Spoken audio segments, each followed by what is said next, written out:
মরিচার দ্বারা ওই যে পানি, ওই পানি, হ্যাঁ হ্যাঁ, ওই পানি থেকে শুরু।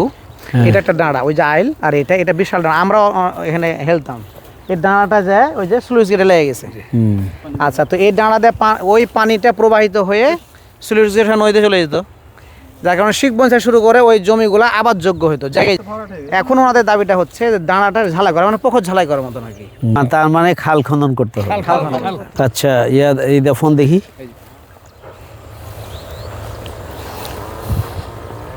আসসালামু আলাইকুম।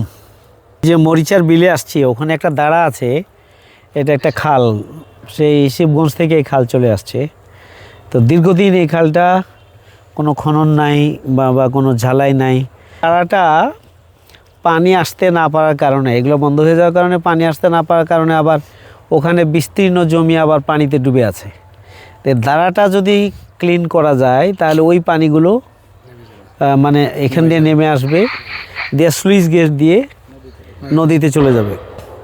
তাহলে এখানকার পানিও পরিষ্কার থাকবে। তারপর চাষাবাদের দুই দিকের মানুষ, চাষিরা উপকৃত হবে। আবার যে বিস্তীর্ণ এলাকাটা পানিতে ডুবে আছে এখন, সেইটাও পানিতে নেমে যাবে। আর খালের দুই ধার দিয়ে কিছু মাটি হয়তো উঠিয়ে দিতে হবে, এই ভিতরের মাটিগুলো উঠিয়ে দুই ধারে দিলেই হয়ে যাবে। তো এখন এইটা আপনি একটু সরেজমিনে আসবেন এইটা। আর ওই যে খাল খননের জন্য তো কিছু প্রকল্প জমা দেওয়ার কথা না, এইটাকে একটু এর মধ্যে দিয়ে দিতে হবে। খুব ভালো জায়গায়, এখানে যে এরকম একটা খাল আছে,